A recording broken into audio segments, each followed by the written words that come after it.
Okay, so today we're going to talk about the electricity, which is part of the chapter 5 in IB Physics.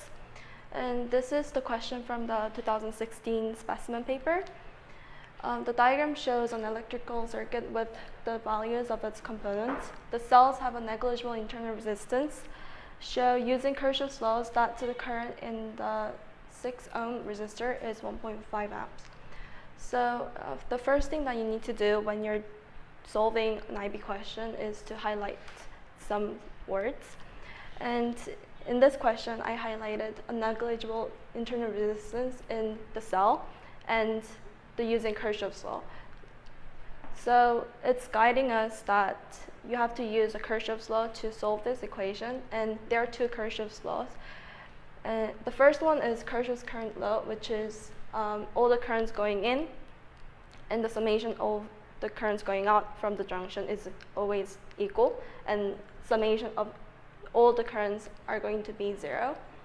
The second Kirchhoff's law is Kirchhoff's voltage law, and inside the loop, such as in this case, there are two loops, and one of this loop has the summation of all the voltages of each component have to be 0.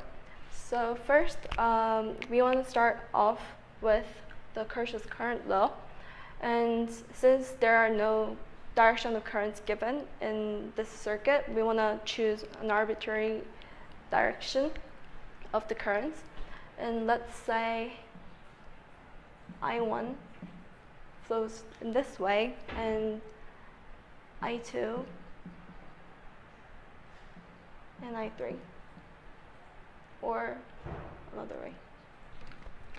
And as you can see, there are two junctions, and we want to take the junction X, and in here, I1 is going in and I3 is going into this junction X, but I2 is going out. So according to the Kirchhoff's first law,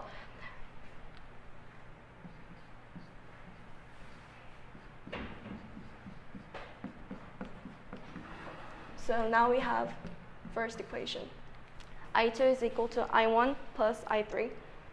And since we have nothing else to get from the first law, we are going to move on to the second law, which is Kirchhoff's voltage law. We want to take this loop first. And since the current flows from positive to negative, the current is going to flow in this direction. And since I1 is in the same direction as the current that's supposed to flow, we're going to say line voltage is equal to 3 times I1. And in this case, I3, it's going in opposite direction to this current. So we're going to put negative 6 ohms times I3. And now we have second equation. And for this loop, it's positive here and negative here.